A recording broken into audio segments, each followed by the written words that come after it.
இது Friday video. காலங்காத்தால இருந்து பூஜை பண்ற வரைக்கும் என்னோட வீடியோ இருக்கும். ஸ்கிப் பண்ணாம கடைசி வரை பார்த்துடுங்க.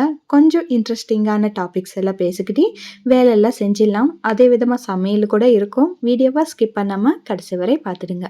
காலங்காத்தால ஏஞ்ச உடனே எங்க இருக்கிற பெட்ஷீட் அங்கே தூக்கி போடாம நீட்டா மடிச்சு வச்சிட்டோம்னா அன்னைக்கு டே ஃபுல்லா பாசிட்டிவா ஸ்டார்ட் ஆகும். ஏன் அப்படி சொல்றேன்னா, அந்த பெட்ஷீட் அப்படியே தூக்கி போட்டுட்டு வேற வேலை எல்லாம் செஞ்சுட்டு இருந்தோம்னா அன்னைக்கு டே ஃபுல்லாக கத்தினே இருப்போம். அது பார்க்குறப்பெல்லாம் நம்மளுக்கு கடுப்பாகும் இல்லையா? ஏன் இப்படி இருக்கு வீடு, ரொம்ப கலீஜாக இருக்கே அப்படின்னு சொல்லிட்டு எல்லார் மேலும் கத்துறதுக்கு ஸ்டார்ட் பண்ணிடுவோம். அதனால ஏஞ்ச உடனே ஒரு 2 நிமிஷம் ஆகுமா இந்த பெட்ஷீட் மடிக்கிறதுக்கு. ஸோ மடித்து வச்சுட்டு அதுக்கப்புறம் இன்னொரு வேலை பார்க்கறதுனால நம்மளுக்கு மைண்டு கூட பீஸ்ஃபுல்லாக இருக்கும். அதனால ஃபஸ்ட்டு வேலையாக இந்த வேலை தான் பார்ப்பேன். இது எப்பவுமே நான் தான் செய்வேன்ட்டு கிடையாது. இது டைம் இருந்துச்சுன்னா எங்கள் வீட்டுக்காரரு நல்லா நீட்டாக மடித்து வச்சுட்டு பெட்ஷீட் எல்லாம் நீட்டாக பண்ணிவிட்டு ஆஃபீஸ்க்கு கிளம்பிடுவாங்க. எங்கள் பசங்களோட பெட்ஷீட் எல்லாம் அவங்களே மடித்து வச்சுப்பாங்க. பசங்க இன்னும் தூங்கிட்டு இருக்கிறாங்க, அவங்கள இன்னும் டிஸ்டர்ப் பண்ண வேண்டாம்னு சொல்லிட்டு விட்டுட்டேன் இன்றைக்கி. இல்லைன்னா காலங்காத்தால எழுப்பிடுவேன். என் நைட்டு வந்து தூங்குறதுக்கு கொஞ்சம் லேட் ஆயிடுச்சு. என் கூட உட்காந்து கதை பேசிட்டு இருந்தாங்க. அதனால அவங்கள கொஞ்சம் நேரம் தூங்கட்டோன்ட்டு விட்டுட்டேன். நான் நைட்டே கிச்சன் ரூம் எல்லாம் க்ளீன் பண்ணுறதுனால ஏஞ்ச உடனே எந்த ஹடாவிடியும் இல்லாமல் நீட்டாக வேலை செஞ்சுக்கலாம். காலங்காத்தாலவே பசங்களுக்கு லஞ்சு கட்டி கொடுக்கணும்னு சொல்லிட்டு ரைஸ் ஊற வச்சாச்சு. அதுக்கப்புறம் மீல் மேக்கர் பிரியாணி தான் செய்யலாம்னு சொல்லிட்டு மீல் மேக்கருக்கு பிரியாணிக்காக தேவைப்படுற வெஜிடபிள்ஸ் எல்லாம் இந்த மாதிரி கட் பண்ணி வச்சுக்கிறேன். மீல் மேக்கர் ஊற வைக்கணும் இல்லையா, அதனால சுடு தண்ணி ஸ்டவ் மேலே வச்சாச்சு. பிரியாணினாலே அதிகமாக வெஜிடபிள்ஸ் கட் பண்ணுற வேலை கிடையாது. ஆனியன், டொமேட்டோ, கொத்தமல்லி, புதினா இது மட்டும் கட் பண்ணி வச்சுக்கினேன், அவ்வளோதான். அதுக்குள்ளவே தண்ணி சூடாயிடுச்சு. அதுலவே எவ்வளோ மீல் மேக்கர் தேவைப்படுதோ அவ்வளோ மீல் மேக்கர் வந்து சேர்த்தாச்சு. இது வந்து ஒரு 5 நிமிஷம் ஊறிச்சுன்னா போதுமாக இருக்கும். ஸோ நல்லா உள்ள தண்ணி உள்ள ப்ரெஸ் பண்ணி விட்டுட்டு மூடி வச்சு கொஞ்ச நேரம் விட்டுட்டேன். அது ஒரு பக்கம் ஊறிட்டு இருக்கட்டும். நம்ம ஸ்டவ் மேலே செய்ய வேண்டிய வேலையெல்லாம் செஞ்சுக்கலாம். ஆனியன், டொமேட்டோ எல்லாம் கட் பண்ணியாச்சு இல்லையா. இப்போ ஸ்டவ் மேலே குக்கர் வச்சுக்கிட்டு தேவையான அளவுக்கு எண்ணெய் சேர்த்துக்கணும். அதே விதமாக கொஞ்சம் நெய் சேர்த்துக்கணுன்னா ஃப்ளேவர் நல்லாயிருக்கும். அதனால எண்ணெய் பாதி நெய் பாதி சேர்த்துக்கிட்டு மசாலா ஐட்டம்ஸ் தெரியும் இல்லையா, பட்டை, லவங்கம் அதெல்லாம் சேர்த்துக்கணும். பசங்களுக்கு ஒரு நாளைக்கு ஒரு மாதிரி செஞ்சு கொடுத்தோன்னா அவங்கள விரும்பி சாப்பிடுவாங்க. ஒரே மாதிரி செஞ்சு கொடுத்துட்டே இருந்தோன்னா அவங்களுக்கும் போர் அடிச்சிடும் இல்லையா. அதனால நம்ம மைண்டுக்கு கொஞ்சம் ஜாஸ்தி வேலை வைக்க வேண்டியதாக இருக்கும். டெய்லி யோசிச்சு செய்யணுன்னா கஷ்டமாக தான் இருக்கும். புரியுது, அதுக்கு தான் நான் இருக்கிறேன் இல்லையா. என்னோட வீடியோஸ் ஃபாலோ பண்ணிகிட்டே இருங்க. உங்களுக்கு சில ஐடியாஸ் கிடைக்கும். நான் செய்கிற மாதிரியே செய்யலைன்னாலும் இன்னைக்கு இது செஞ்சு கொடுக்கலாம் அன்ற மாதிரி ஒரு ஐடியா கிடைக்கும் இல்லையா. அதனால சொல்கிறேன், என்னோட வீடியோஸ் பிடிச்சிருந்தா ப்ளீஸ் ஃபாலோ பண்ணிக்கோங்க, சப்ஸ்கிரைப் பண்ணி வச்சுக்கோங்க. அப்போ தான் நோட்டிஃபிகேஷன் வரும். பக்கத்தில் பெல் ஐக்கான் கூட ப்ரெஸ் பண்ணி வச்சுக்கணும்.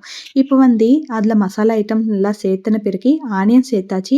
ஆனியன் வதக்கிறதுக்குள்ளே இங்கே மீல் மேக்கர் வந்து 5 நிமிஷத்துக்கு மேலேயே ஆயிடுச்சு. தண்ணியிலேருந்து செப்பரேட் பண்ணி வச்சுட்டேன். ரொம்ப சூடாக இருக்குது. இதுலேருந்து தண்ணி செப்பரேட் பண்ணோன்னா நம்ம கை சுட்டிடும். அதனால கொஞ்சம் நேரம் ஆறட்டும்னு சொல்லிட்டு இன்னொரு பிளேட்டில் மாற்றி வச்சாச்சு. இப்போ வந்து ஆனியன் ஃப்ரை ஆயிடுச்சு. இதில் கட் பண்ணி வச்சிருக்கிற புதினா, கொத்தமல்லி, டொமேட்டோ சேர்த்துட்டோம். டொமேட்டோ கூட நல்லா சாஃப்ட் ஆகிற வரைக்கும் நல்லா ஃப்ரை பண்ணிக்கிறோம். இந்த கேப்பில் மீல் மேக்கர்லேருந்து தண்ணி நல்லா செப்பரேட் பண்ணிடுறோம். இன்னும் சூடாக தான் இருக்குது, ஆனாலும் நம்மளுக்கு மீல் மேக்கர் போடுற டைம் ஆகுது இல்லையா. சீக்கிரமாக செஞ்சால் தான் சீக்கிரமாக வேலை ஆகும். லைட்டாக சூடாக தான் இருக்குது, கை சுடுது, பரவாயில்ல பண்ணிடலாம்னு சொல்லிட்டு பண்ணிட்டு இருக்கிறேன். நீங்கள் சூடு ஆறின பிறகு கூட நீங்கள் செஞ்சுக்கலாம். மீல் மேக்கர் நல்லா இந்த மாதிரி அமுக்கி விட்டுக்கோங்க. அதில் இருக்கிற தண்ணி எல்லாம் செப்பரேட் ஆகிடும். டொமேட்டோ எல்லாம் நல்லா சாஃப்ட் ஆயிடுச்சு இல்லையா. இந்த ஸ்டேஜில் தேவையான அளவுக்கு உப்பு சேர்த்துக்கோங்க, மஞ்சத்தூள் கொஞ்சமாக சேர்த்துக்கோங்க, இஞ்சி பூண்டு பேஸ்ட்டு சேர்த்துக்கிட்டு நல்லா ஃப்ரை பண்ணிக்கோங்க. பச்சை வாடை எல்லாம் போகிற வரைக்கும் நல்லா ஃப்ரை பண்ணிக்கணும். அப்போ தான் டேஸ்ட்டு நல்லாயிருக்கும். அதுக்கப்புறம் இதில் மிளகாத்தூள் உங்கள் காரத்துக்கு ஏற்ற மாதிரி மிளகாத்தூள் சேர்த்துக்கோங்க. நான் இங்கே 1.5 ஸ்பூன் அளவுக்கு மிளகாத்தூள் சேர்க்கிறேன். 1 ஸ்பூன் அளவுக்கு தனியாத்தூள், மல்லித்தூள்னு சொல்லுவாங்க இல்லையா, தனியாத்தூளும் சேர்த்தாச்சு 1 ஸ்பூன் அளவுக்கு. அதுக்கப்புறம் 1 ஸ்பூன் அளவுக்கு கரம் மசாலா சேர்த்துக்கிறேன். நீங்கள் கரம் மசாலா இல்லைன்னா சிக்கன் மசாலா, பிரியாணி மசாலா எதுவாக இருந்தாலும் நல்லா தான் இருக்கும். அதுக்கப்புறம் 1 கப் அளவுக்கு தயிர் சேர்த்துக்கோங்க. பிரியாணி எண்ணெயிலே தயிர் இருந்தால் தான் நல்லாயிருக்கும் இல்லையா. ஸோ தயிர் சேர்த்துக்கோங்க. எல்லாமே நல்லா மிக்ஸ் ஆகிற மாதிரி ஒரு முறை மிக்ஸ் பண்ணிக்கோங்க. நீங்கள் எப்பயாச்சும் இந்த மீல் மேக்கர் பிரியாணி ட்ரை பண்ணியிருக்கிறீங்களா? வெஜிடபிள்ஸ் கூட போடுறது வேறு, இந்த மாதிரி தனியாக மீல் மேக்கர் பிரியாணி செய்கிறதும் வேறு தானே. எங்கள் வீட்டில் வெஜிடபிள்ஸ் எல்லாம் காலி ஆயிடுச்சு. ஸோ என்ன செய்கிறதுன்ட்டு ஐடியாவே இல்லை. அதுக்காக தான் இந்த மீல் மேக்கர் பிரியாணி செய்கிறேன். இது தனியாக செஞ்சோன்னா நம்மளுக்கு சிக்கன் பிரியாணி ஃப்ளேவர் கண்டிப்பாக கிடைக்கும். ஏன்னா மீல் மேக்கர் நம்மளுக்கு சிக்கன் மாதிரியே இருக்கும் இல்லையா. அதனால லைட்டாக சிக்கன் பிரியாணி மாதிரியே தான் இருக்கும். வெஜிடபிள் கூட சேர்க்கறதுனால அது வேறு டேஸ்ட் இருக்கும். இந்த மாதிரி எப்பயாச்சும் ட்ரை பண்ணியிருக்கிறீங்களா இல்லையான்ட்டு கண்டிப்பாக கமெண்ட்டில் சொல்லிடுங்க. மீல் மேக்கர் சேர்த்துன பிறகு ஒரு 2 நிமிஷம் ஃப்ரை பண்ணிக்கினா போதுமா இருக்கும். அதுக்கப்புறம் தேவையான அளவுக்கு தண்ணி சேர்த்துக்கணும். 1 கப் ரைஸாக இருந்தால் 2 கப் அளவுக்கு தண்ணி சேர்த்துக்கணும், அவ்வளோதான். தண்ணி கொதிக்கிறப்போ இந்த மாதிரி ரைஸ் ஆட் பண்ணிக்கணும். அதுக்கு முன்னாடி உப்பு காரம் எல்லாம் சரியாக இருக்கான்ட்டு ஒரு முறை செக் பண்ணிக்கோங்க. தேவைப்பட்டுச்சுன்னா அந்த ஸ்டேஜில் ஆட் பண்ணிக்கோங்க. அதுக்கப்புறம் ரைஸ் சேர்த்துக்கிட்டு நல்லா மிக்ஸ் பண்ணிவிட்டு அதுக்கப்புறம் குக்கர் மூடி வச்சிடணும். லெமன் இருந்துச்சுன்னா லைட்டாக பிழிஞ்சிக்கோங்க. லெமன் கூட காலி ஆயிடுச்சு. ஸோ நான் லெமன் போடலை. உங்ககிட்ட இருந்துச்சுன்னா ஒரு பாதி லெமன் கட் பண்ணி சேர்த்துக்கோங்க, நல்லாயிருக்கும். நல்லா மிக்ஸ் பண்ணிவிட்டு மூடி வச்சுட்டு 2 விசில் விட்டுடுங்க. எனக்கு இன்றைக்கி ஃப்ரைடேலையா வேலையெல்லாம் ஆகணும்னு சொல்லிட்டு ஃபஸ்ட்டு சமையல் அறைக்கு வந்துட்டேன். ஏன்னா பசங்களுக்கு லேட் ஆயிடுச்சுன்னா அதுக்கப்புறம் மடமடன்னு செஞ்சு கொடுக்கணும், அந்த மாதிரி இருக்கும். அதனால ஃபஸ்ட்டு வேலையாக சமையல் முடிச்சிட்டோன்னா அதுக்கப்புறம் க்ளீனிங் ப்ராசஸ் எல்லாம் பார்த்துக்கலாம்னு சொல்லிட்டு ஃபஸ்ட்டு வேலையாக நான் சமையல் செஞ்சுட்டேன். அதுக்கப்புறம் பசங்களை எழுப்பிட்டு பசங்க இந்த மாதிரி 2 பெட் ஜாயிண்ட் பண்ணி தூங்குவாங்க. அவங்கவுங்க பெட்ஷீட் அவங்கவுங்களே போட்டிப்பாங்க. எப்பயாச்சும் ரேர் நான் போடுவேன். அவங்களுக்கு டைம் ஆயிடுச்சு லேட்டாக ஏஞ்சாங்க அந்த மாதிரி இருந்துச்சுன்னா நான் போடுவேன், இல்லைன்னா பசங்களே செஞ்சுப்பாங்க. ஆம்பளை பசங்களுக்கு ஏன் வேலை செய்கிறேன்னு சொல்லிட்டு நிறைய பேர் எனக்கு சொல்லியிருக்கிறாங்க. ஆம்பளை பசங்களாக இருந்தால் என்ன, பொன் பசங்களாக இருந்தால் என்ன, எல்லாருமே ஒன்று தான் எனக்கு தெரிஞ்சு. எல்லாருமே அவங்கவுங்க வேலை அவங்கவுங்க தான் செஞ்சுக்கணும். ஒருத்தர் மேலே டிபெண்ட் ஆகணும்னு சொல்லிட்டு நான் சுத்தமாக நினைக்கவே மாட்டேன். அது நானாக இருந்தாலும் எங்கள் பசங்களாக இருந்தாலும் யார் மேலே டிபெண்ட் ஆகக்கூடாதுன்ற ஒரு மைண்ட் செட்டு தான் எனக்கு இருக்கும். அவங்க வேலை அவங்க தான் பார்த்துக்கணும். அவங்களுக்கு ரொம்ப முடியலையா அப்போ தான் இன்னொருத்தர் மேலே டிபெண்ட் ஆகணும். அது வரைக்கும் அவங்க வேலை அவங்க தான் செஞ்சுக்கணும்னு சொல்லிட்டு எல்லா வேலையுமே பசங்களுக்கு நான் சொல்லுவேன். அவங்களால முடிஞ்ச அளவுக்கு அவங்க செய்வாங்க. அதுக்கப்புறம் நான் செஞ்சுப்பேன். எல்லா வேலையுமே அவங்க நல்லா செய்வாங்கன்ட்டு கிடையாது இல்லையா, அவங்களால முடிஞ்ச அளவுக்கு அவங்க செய்யட்டோன்ட்டு விட்டுடுவேன். அதுக்கப்புறம் அவங்க செஞ்ச வேலை நல்லா இல்லை அப்படின்னு தோணுச்சுன்னா அவங்க ஸ்கூலுக்கு போன பிறகு செய்வேன். அவங்க முன்னாடி செய்ய மாட்டேன். ஏன்னா அவங்க ஹட் ஆகிடுவாங்க இல்லையா, நம்ம செஞ்ச வேலை அம்மாவுக்கு பிடிக்கல மறுபடியும் செஞ்சுக்கிறாங்கன்னு சொல்லிட்டு ஹட் ஆகிடுவாங்கன்னு சொல்லிட்டு அவங்க ஸ்கூலுக்கு போன பிறக்கோ இல்லை விளையாடுறதுக்கு போன பிறக்கோ நான் செஞ்சுப்பேன். அதுக்கு முன்னாடி அவங்க முன்னாடி எல்லாம் அவங்க செஞ்ச வேலை மறுபடியும் செய்ய மாட்டேன். மோஸ்ட்லி அவங்க நல்லா தான் பண்ணுவாங்க. பெட்ஷீட் போடுறதா இருந்தாலும் துணி மடிக்க வைக்கிறதா இருந்தாலும் இந்த வேலையெல்லாம் நல்லா தான் பண்ணுவாங்க. எப்பயாச்சும் நல்லா பண்ணலைன்னா நான் பண்ணுவேன். பசங்க 2 பேருமே பெட்ஷீட்ஸ் எல்லாம் போட்டுட்டு அவங்க குளிக்கிறதுக்கு ரெடி ஆகிட்டு இருக்கிறாங்க. ப்ரெஷ் பண்ணுறது அந்த மாதிரி வேலையெல்லாம் பார்த்துட்டு இருக்கிறாங்க. நான் வீடு பெருக்கிட்டேன். இந்த குக்கர் மூடி வச்சுட்டேன் இல்லையா, அது விசில் அதை ஆறுறதுக்குள்ளே நான் வீடு பெருக்கிடலாம்னு சொல்லிட்டு வீடு பெருக்கின்னு இருக்கிறேன். அதுக்குள்ளேயே குக்கர் விசில் வந்தாச்சு. அதுக்கப்புறம் அதுவும் கூல் ஆயிடுச்சு. அதுக்கப்புறம் குக்கர் மூடி ஓப்பன் பண்ணி வைக்கிற கொஞ்ச நேரம் வச்சுட்டு பிறகு அதுக்கப்புறம் மிக்ஸ் பண்ணி லஞ்ச் பாக்ஸ்க்கும் போட்டு கொடுத்துட்டு அதுக்கப்புறம் பசங்களுக்கும் பிளேட்டில் போட்டு கொடுத்தாச்சு. பாருங்கள், மீல் மேக்கர் பிரியாணி ரெடி ஆயிடுச்சு. ரொம்ப சிம்பிளாக செய்யணுன்னா இந்த மாதிரி செஞ்சு கொடுத்துடலாம். காய் எதுவும் இல்லை வீட்டில், ஆனியன் டமோட்டா தவிர மீதி எதுவுமே இல்லை அப்படின்னு தோணிச்சேன்னா இந்த மாதிரி செஞ்சு கொடுத்துடலாம். பசங்களும் விரும்பி சாப்பிடுவாங்க, நம்மளுக்கும் சீக்கிரமாக வேலை முடிஞ்சிடும். ஸோ இன்றைக்கி மீல் மேக்கர் பிரியாணி ரெடி ஆயிடுச்சு. லஞ்ச் பாக்ஸ்க்கும் கட்டி கொடுத்துட்டேன், பசங்களுக்கு பிளேட்டில் போட்டு கொடுத்துட்டேன். அவங்க குளிச்சுட்டு வந்தாச்சு, அதனால தான்.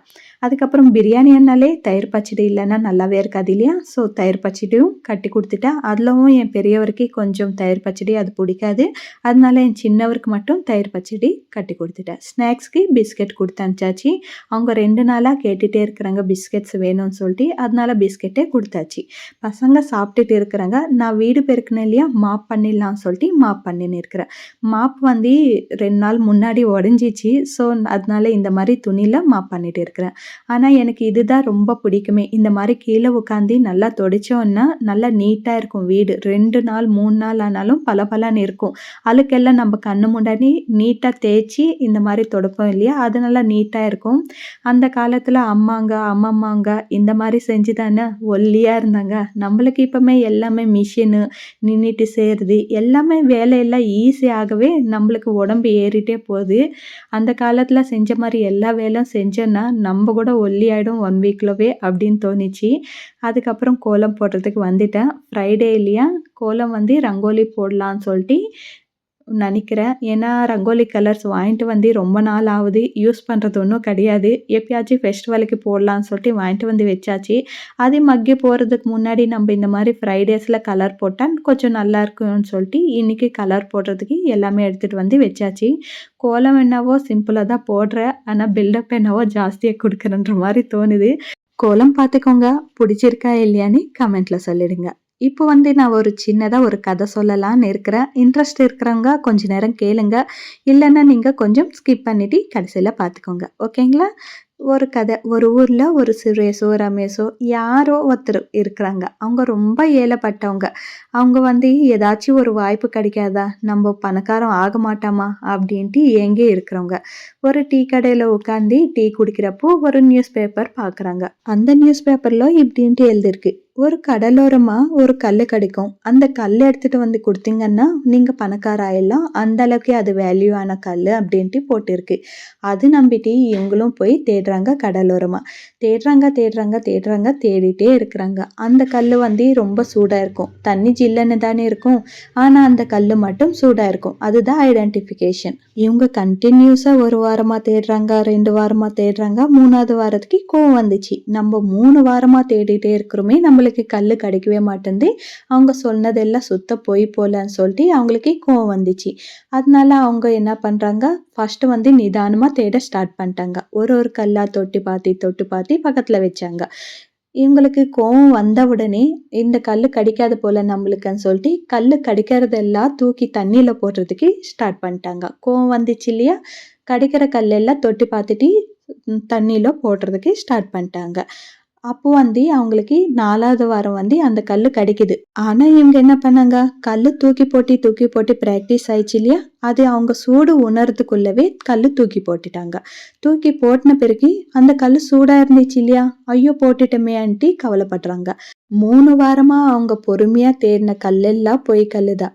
4வது வாரம் தேடின கல்லு உண்மையான கல்லு. ஆனா அவங்க பொறுமையா தேடுறப்போ நல்லா தான் இருந்துச்சு. எல்லா கல்லு பக்கத்துல இருக்கு. தேவையில்லாத கல்லெல்லாம் பக்கத்துல இருக்கு. அவங்க கோவப்பட்டு விசிறடிச்ச கல்லு உண்மையானது. ஆனா அவங்களுக்கு அப்போ பொறுமை கிடையாது. கோவம் இருக்கு. ஸோ இதுல என்ன சொல்ல வரேன்னா, நம்ம எந்த வேலை செஞ்சாலும் பொறுமையா செய்யணும். அப்பதான் நம்மளுக்கு கிடைக்க வேண்டியது கிடைக்கும். நம்மளுக்கு அது வரல, இது வரலன்ட்டு ரொம்ப ஃபீல் பண்றோம் இல்லையா? எதுவுமே நம்மள தேடி வராது. நம்மளா தான் வந்தது புடிச்சுக்கணும். அதுதான் சொல்ல வரேன் இந்த கதையில. இந்த கதை பிடிச்சிருந்தா ப்ளீஸ் லைக் பண்ணிடுங்க.